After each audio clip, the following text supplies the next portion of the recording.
तेरी हवेली, लेकिन मेरे छप्पर से कीमती नहीं है। का तेरी हवेली की शान शौकत तेरे नौकरों से है और मेरी हवेली की शान शौकत मेरे बुजुर्गों की यादों से है। ये छप्पर मेरे अजदाद का बनाया हुआ है, ये दीवारें मेरे बाप दादा के हाथ की हैं। मैं इन्हें देखती हूँ कलेजा ठंडा रहता है। इस छप्पर में लेटती हूँ तो लगता है अपने आबा व अजदाद के दामन के साए तले लेटी हूँ। मैं इन दीवारों की आड़ में रहती हूँ तो लगता है आज भी मेरे असलाफ मेरी गैरत की हदों पर पहरे लगा रखे हैं। का मैं इन दीवारों को नहीं छोड़ सकती हूँ। जा, अगर तुझे इतना की प्यार है तो अपना महल कहीं और लेकर के चला जा। ये बात बूढ़ी ने कही और रहना शुरू कर दिया। बादशाह ने खादिमों से कहा कि हिसाब लगाए रहना, कभी तो बूढ़ी निकल के जाएगी। कहा जैसे कि निकल के जाए फौरन इसकी छप्पर को तोड़ो, एकदम से दीवार सीधी कर दी जाए। इत्तेफाक से बूढ़ी को कहीं जाना पड़ा, वो अपना छप्पर छोड़ के गई। शाम तक वापस आई, क्या देखती है कि जहां उसका छप्पर था आज वहां बादशाह के महल की दीवार खड़ी है। अकड़ किसी को नहीं दिखानी है, मालिक सिर्फ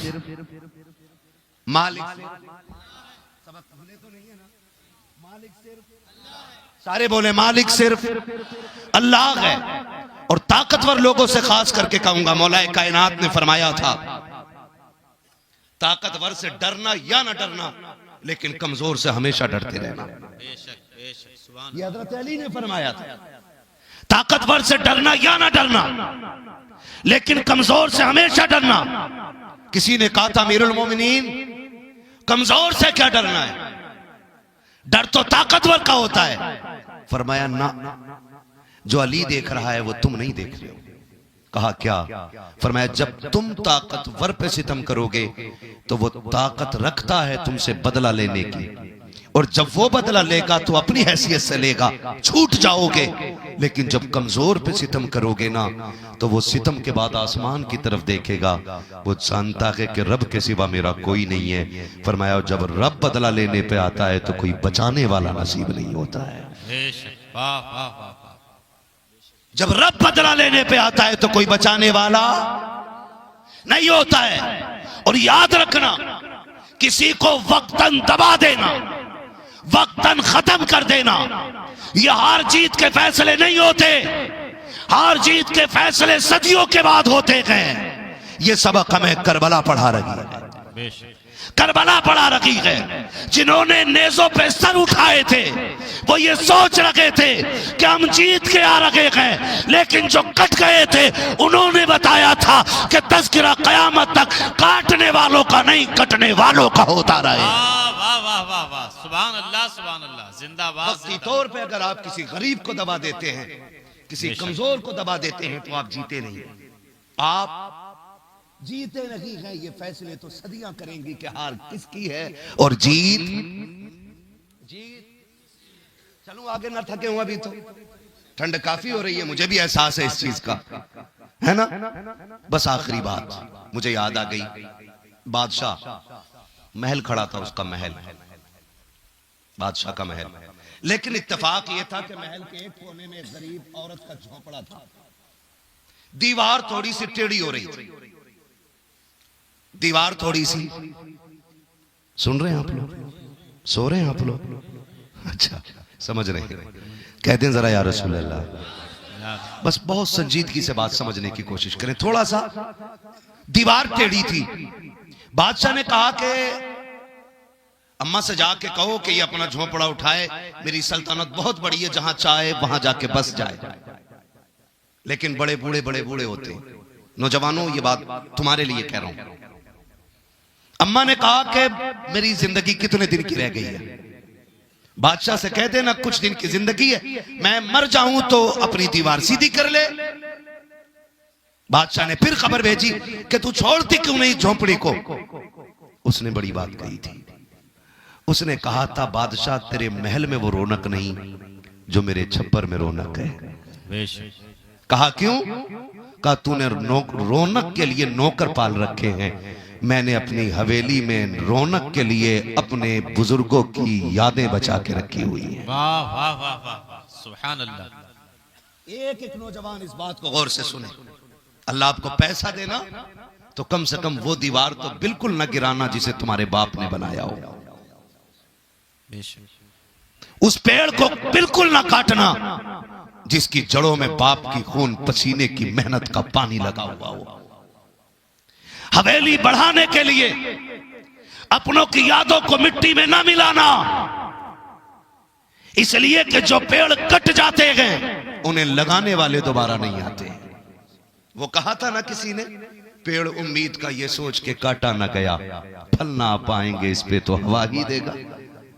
लालच में कभी अपनों की यादें मत मिटाना। बूढ़ी ने क्या कहा, आज जरा सा पैसा आ जाए ना, कह रहे अब्बा मैं नक्शा बनवा के लाया हूं लखनऊ से, ये जरा तोड़ो तो ये बड़ी पुरानी किवाड़ हो गई, 300 साल पुरानी लकड़ी लगा रखी है तुमने, अभी भी ये ठनियां पड़ी हैं।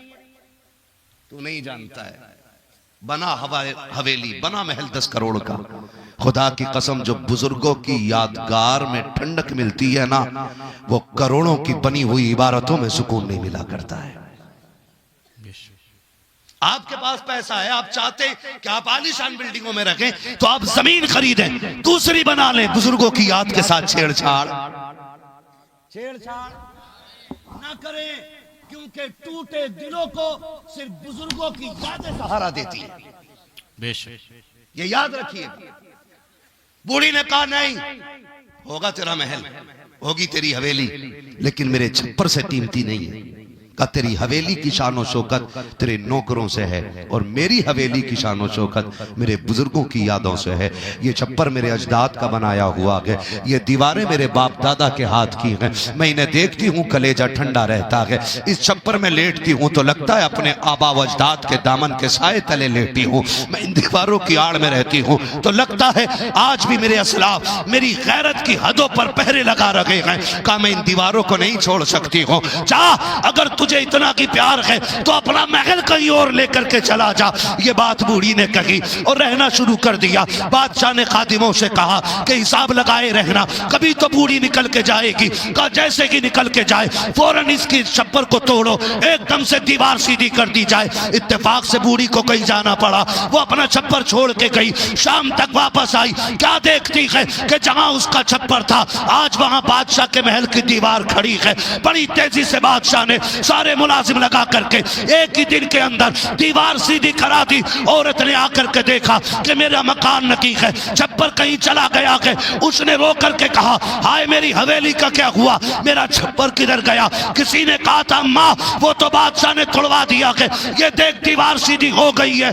उसने रो के आसमान की तरफ देखा और एक आह भर के कहा था मेरे मालिक बता तो सकी, मैं तो घर से गायब थी मगर तू कहाँ था जब हवेली टूट रही थी, तब तू कहाँ था। या अल्लाह तू तो था ना, अगर था तो ये मेरा घर का हो गया है। उसने इतना कहा है, कहा मालिक मैं तो इंसाफ नहीं कर सकती लेकिन तू तो कर सकता है। जैसे इतना कहा है दुनिया ने देखा जो महल जमीन के ऊपर था अब वो महल जमीन के अंदर चला गया था।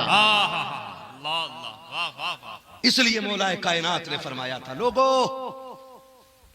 अमीर से डरना या न डरना, गरीब से हमेशा डरते रहना। अल्लाह हिदायत दे हमारे पंचों को। नुकसान भी गरीब का, दीवार भी गरीब की टूटी और पंचायत में माफी भी गरीब को मांगनी पड़ती है। हाँ पंच कह देते हैं अरे मुखिया तुम आओ तो हम देख लेंगे, और गरीब से कहे जैसे हम करें हाँ हाँ करता रहिए, सवाल ना करिए, कोई ना फैसला ही नहीं होगा, तू लड़ लेगा उनसे। एक मुकदमा कर दिया 10 साल जेल की चक्की पे सवाल मुखिया, ऐसा डरा लेते पंच। सुनो अगर अल्लाह ने किसी को फैसला करने की ताकत दी है ना तो अल्लाह को हाजिर नाजिर जान के फैसला करना, क्योंकि तेरी तराजू में डंडी मारी जा सकती है। अल्लाह जो मीजान कायम करेगा ना, खुदा की कसम वो एक एक बाल तोल देगी, एक एक बाल तोल देगी। आज गरीब को आंख मार के दबा देते हो, वहां चलने वाली नहीं है, वहां चलने वाली नहीं है। अगर यही कमजोरी आनी है ना तो फिर इस कमजोरी के साथ ही जिंदगी गुजारे। समझ के मेरी गुफ्तगू का मतलब। बुजुर्ग इसलिए अगर नहीं आए कि हैं लेकिन कमजोर हो गए तो फिर ये दिन हम पे भी आना, और अगर इसलिए नहीं आए कि हैं ही नहीं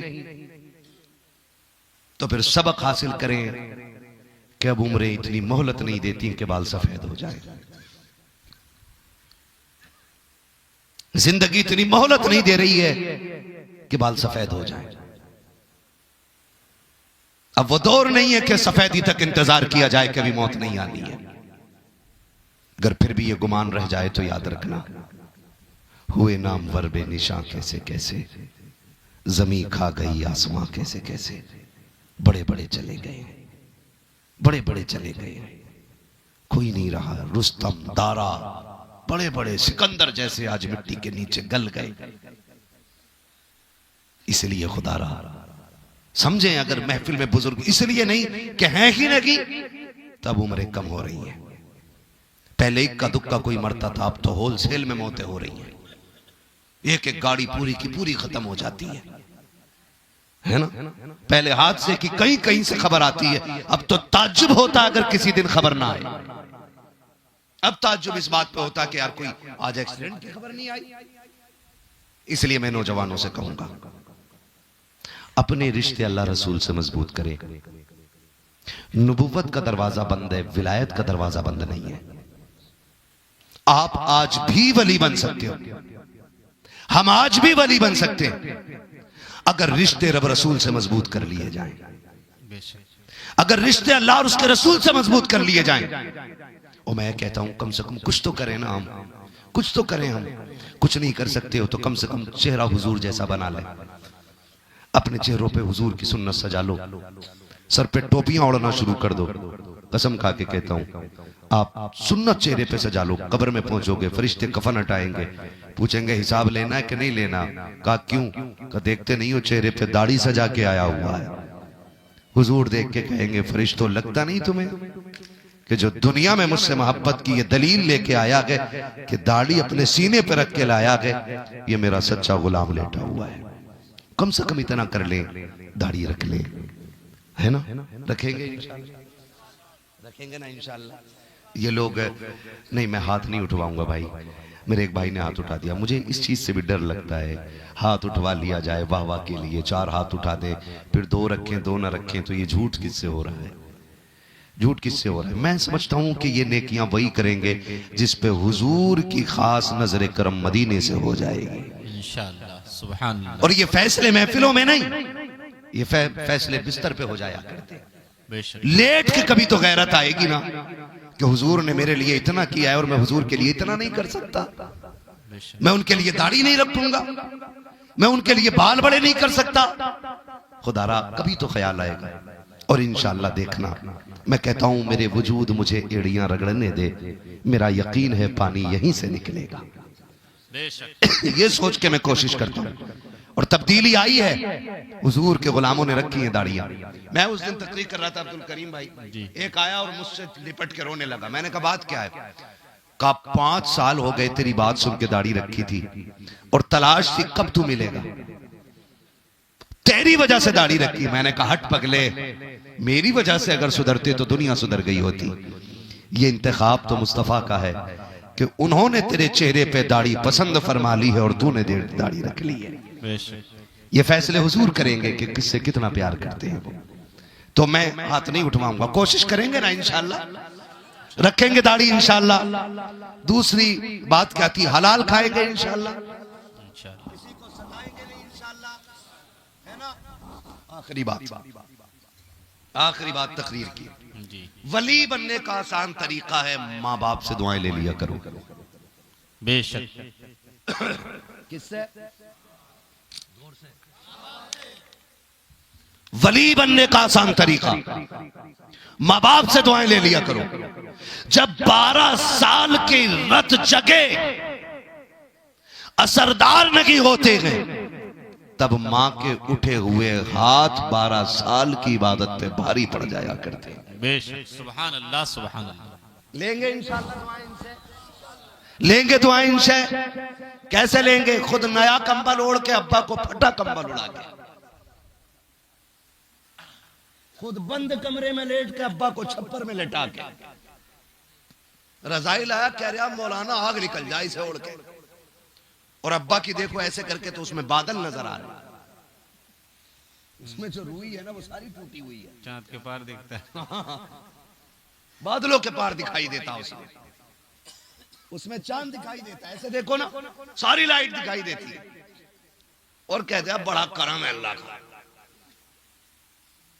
सुनो, अगर लायक बेटे हो तो नया कंबल बाप को दो, खुद पुराना कंबल ओढ़ो। माँ बाप नहीं लेंगे, मैं जानता हूं, वो कहेंगे अरे जाल अल्लाह तू ओढ़ ले, मेरे ताई यही रजाई काफी है। अभी 5 साल पुरानी तो है ना, बड़ी गरमाई आती है, उनके पैर पकड़ लेना, कहना अब्बा जब तुम जवान थे मैं कमजोर था, तुमने सदा नया पहनाया है, आज मैं जवान हूं तुम कमजोर हो गए हो, तो मैं तुम्हें आज के बाद नया पहनाया करूंगा। सुभान अल्लाह। करेंगे इंशाल्लाह, वादा करते हैं इंशाल्लाह, गारंटी के साथ कहता हूं। अगर सर्दी में उनके हाथ उठ गए तो जा, तकदीर बदलने में रात नहीं लगेगी, रात नहीं लगेगी। मना जाके बाप को, कहता मौलाना तुम्हें क्या पता मेरा अब्बा कितना खतरनाक है। क्यों भाई खतरनाक है तेरा अब्बा, तो तू जिंदा कैसे है? तेरा अब्बा खतरनाक होता तो तुझे बचपन में खा जाता, जिंदा कैसे भाई तू? कह रहा ना, जब भी देखते हैं गुस्से में ही देखते, कभी मीठी बात नहीं करते। मैंने कहा सूरज कभी ठंडा नहीं होता है, सूरज कभी इतनी जोर से बोलो कि लगे कि आप सुन रहे हो। सूरज कभी ठंडा नहीं होता। भैया ये बुंदा तुम्हारे टोपे में कि कान में? टोपे में, टोपे में यार, कान की तरफ रखे हुए थे, लग रहा था कान में है। इसे पीछे कर लो, शक होने लगता ना आप है कि आपा है। कभी कभी समझ ही नहीं हो पाता है कि आ रहे हैं जा रहे हैं। चलूं आगे थोड़ा सा, मैं क्या कह रहा था आपसे भुला दिया यार, क्या कह रहा था? सूरज कभी, क्या बात है, अल्लाह सलामत रखे। बड़ी खुशी हुई, मुझे लगा कि सारे ही सुन रहे। कभी नारों के चक्कर में तकरीर नहीं, मुकर्रिर को भी खा जाते हैं लोग जी। कि मौलाना कौन थे कि पता नहीं, मगर थे बड़ा धुआंधार। मगर शुक्र है कि आपको बातें याद है। सूरज कभी, ये इतनी अच्छी बातें सिर्फ सैयदों के कदमों के सदके में हो रही। अल्लाह करे कि ये हमारे लिए ज़ादे आखिरत बन जाए। आमीन, आमीन कह दो यार, जोर से कह दो आमीन। नाराज तो नहीं है ना? नहीं है ना नाराज? पीछे वाले भी नया कंबल लाएंगे इंशाल्लाह। हाँ माशाल्लाह, सबने हाथ उठा दिया। तवज्जो है सारे लोगों की। सूरज कभी ठंडा नहीं होता। अब्बा जब भी बोलते हैं कड़के ही बोलते हैं। मैंने कहा सूरज जब भी निकलता गर्म होता है, मगर याद रख गर्मी में कितनी देर बैठ लोगे सूरज में? सर्दी में तो बैठ ही लोगे, पता है। गर्मी में कितनी देर टिक जाओगे? 10 मिनट, 3 मिनट नमाज जनाजा में खड़ा नहीं हो पाता आदमी। नमाज जनाजा में कह रहा जल्दी करो। कौन नहीं आया भाई, कौन नहीं आया भाई? पढ़ाते क्यों नहीं? मौलाना किसकी रह गई भाई? अरे वो पढ़ लेंगे यार। मर जाता, मर 3 मिनट में। ऐसा लगता है नमाज जनाजा पढ़ने नहीं, एहसान करने आया मरने वाले। जबकि हक है उसका कि उसकी नमाज जनाजा पढ़ी जाए। खड़ो खड़ो हो। मौलाना को तो कुछ पता ही ना, हुजरे में बैठे, ये देखो सूरज तो हमारे ऊपर पड़ रहा।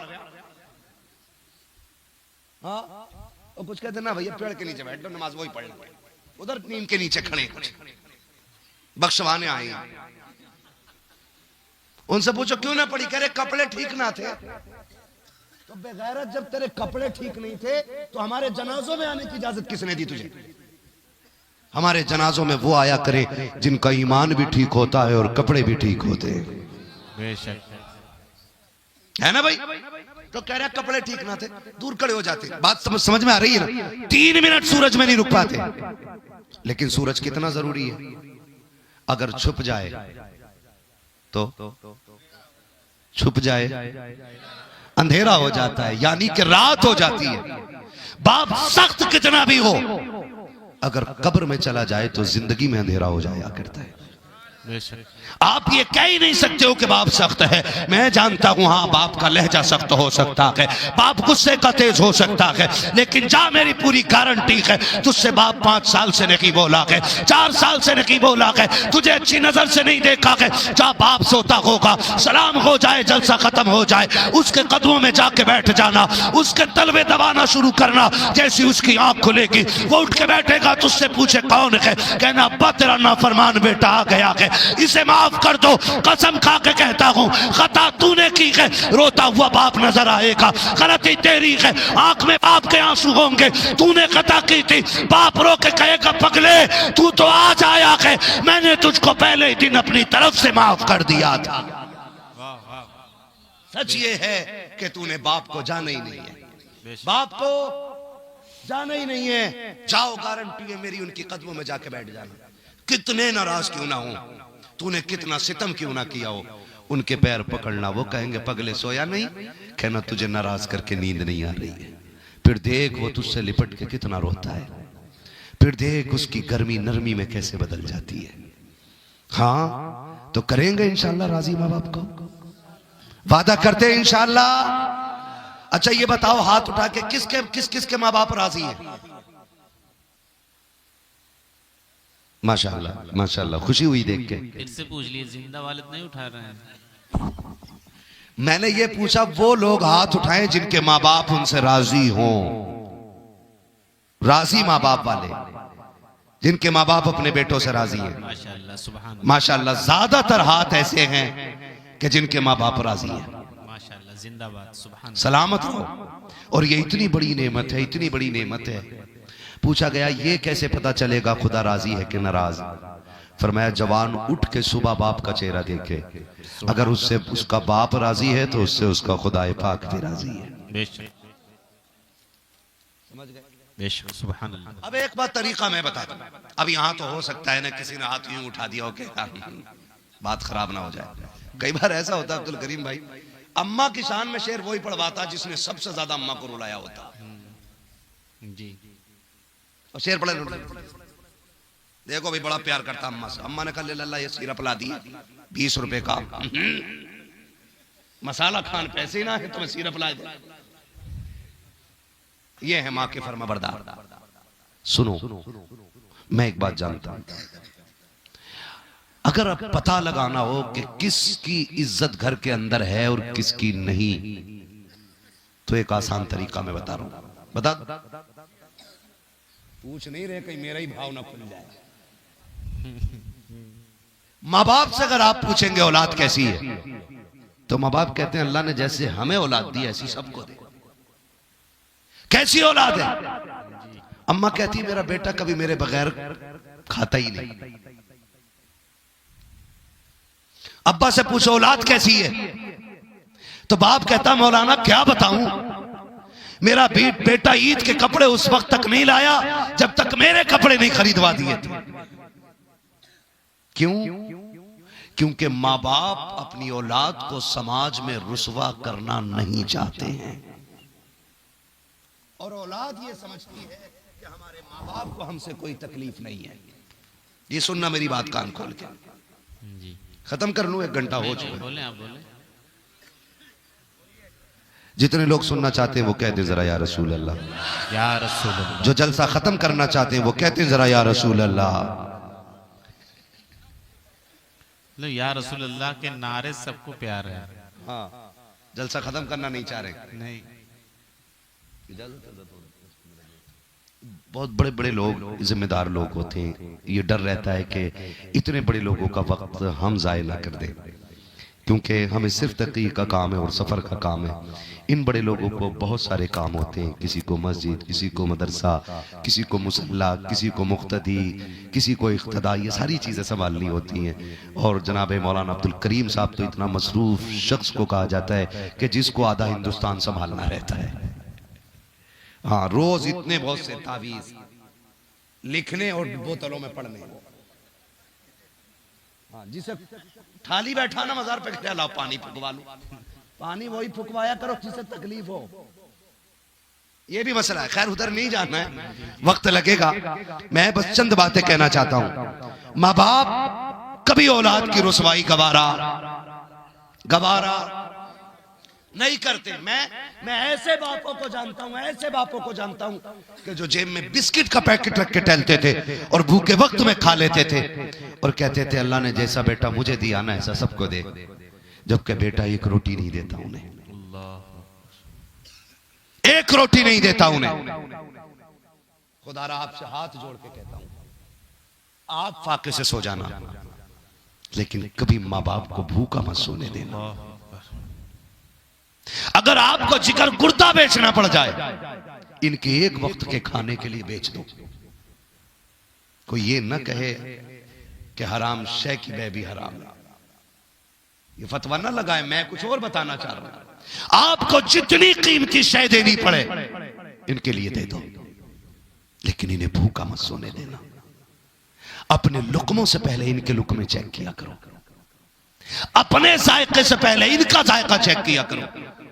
संडे टू संडे वाइफ से कहते हो चल आज तेरी मर्जी का होटल में खिलाना है, कभी एक दिन माँ बाप का हाथ पकड़ के कहे अब आज तू बता तेरी मर्जी का खाना बनेगा, आज तू बोल क्या खाना है खाएगा, आज तू बता तेरी तबीयत किस खाने को कर रही है, तो जो कीमत दे करके वो खाना बनाया जाए बनाओ। इसलिए कि जब हम नहीं कमाते थे तो हमारा बाप हमारी मर्जी के खाने बनवाता था, आज हम उसकी मर्जी के खाने बनवाएं, ये हम पे वाजिब है। करेंगे इंशाअल्लाह। मैं जब कभी सेल्फी देखता हूं ना लोगों की होटल में, यूं घोड़े पे बैठ के किधर के फला रेस्टोरेंट में, एक बार बाप के साथ भी सेल्फी ले, लाओ से अच्छे कीमती खाने खिला और क्या अब्बा ये भी तेरे कदमों की खैरात है जो आज तेरा बेटा यहां तक पहुंचा है। कहा करो ये बातें बाप से बैठ के, बंदा कहते ही नहीं, कह रहे अब्बा इंसाफ नहीं किया तुमने, अल्लाह के आगे पूछूंगा। कोई इतना कूटा जाएगा कि वहां पहुंचने की नौबत ही नहीं आएगी, पहले ही रिफर कर दिया जाएगा बाईपास से जहन्नम में। वालिद साहब का फोटो स्टेटस पे इंतकाल के बाद लिखते हैं हाय मेरे वालिद साहब। हाय जिंदगी में कभी ना कहीं हाय मेरे अब्बा, हाँ इंतकाल के बाद लगाते हैं, पुरानी तस्वीर है, पुरानी यादगार। हाँ वो ईद पे ना किसी ने स्टेटस लगाया था, मुझे तो हैरत हुई, कब्रिस्तान में खड़ा और किसी से फोटो लिया उसने पीछे से और लगाया यार चले गए चाहने वाले, यार चले गए चाहने वाले। तो मैंने कहा तेरी आंख बाद में खुली है जब तेरा भी नंबर आ चला है। तो अब्बा के मरने के बाद मेरे अजमतों वाले अब्बा, मेरे रिफतों वाले अब्बा बेगैरत बेटे एक जगह गए, 40वें की फातह, पान पुड़िया भी रखी वहां, सिगरेट भी, दुनिया भर के पकवान, ये क्या अब्बा को ये सब पसंद था। नहीं होता है, कहीं कहीं होता है, कहीं कहीं लोग रखते हैं, हमने भी देखा है, कहीं कहीं हुक्का भी लगा के रखते हैं। क्या वो मैं नहीं समझ पा रहा हूं। तो मिट्टी का बर्तन तो सुन्नत है वो रख लो, लेकिन उसमें रूह रहती है, तो ये काम कर लिया करो इमाम लोगों, ये रूहें प्यालियों से निकालो। खैरियत है ना आप लोग? तो पान रखा, मसाला रखा, सारी चीजें रखी हैं। कहा क्या कि अब्बा को ये सारा पसंद था। मैं पूछना चाहता हूँ जब वो एड़ियां रगड़ता रहा तब हमें उसकी पसंद का ख्याल नहीं आया? जब सर्दी में वो एक ताजा रोटी के लिए तुमसे लड़ता रहा तब तुम्हें ख्याल नहीं आया? जब वो ये कहता था बेटे ठंडी रोटी दांतों से कटती रही, तेरी बेटी ये ताना देती रही, तेरी बीवी कहती थी बेटियों की दौर में बड़ी गर्म रोटियां खाई हैं, जो बहुओं के दौर में शौक हो रखा है। मैं कहता हूं बेगैरत सुन, जब ये जवान था तो लोगे के चने चबा जाता था, रोटी की क्या हैसियत है? आज दांत उखड़ गए हैं, दाढ़ें निकल गई हैं। गर्म रोटी इसलिए नहीं मांग रखा है कि शौक पूरे हो जाए, इसलिए मांग रखा है कि पेट भर जाए। मैं कहता हूं खुदा के वास्ते 40वें के खाने से पहले अपने बाप की खिदमत कर लो, इसलिए कि अगर 40वें से पहले इसकी मर्जी का खिलाओगे ये भी राजी हो जाएगा, साथ खुदा भी राजी हो जाएगा। हाँ लेकिन माँ बाप बुराई बेटे की कभी कभी नहीं करते। एक माँ है, बूढ़ी हो गई है, खांस रही है। सुनो माँ के लिए औलाद क्या होती है, खांस रही है। बहू ने कहा सुनो ये अम्मा जो है ना तुम्हारी, ये सोने नहीं देती है। कहा फिर? कहा इसे अलग करो, इसे अलग करो। दिमाग लगाया बेटे ने, पैसा होता तो घर बना लेता, और क्या करे क्या करे। उसके दिमाग में तरकीब आई, उसने सोचा क्यों ना मां को ओल्ड होम छोड़ दो। आया मां के पास बैठा। ये जुल्म करने वाले बड़े मीठे होते हैं और धोखा देने वालों के लहजे बड़े लचीले होते हैं।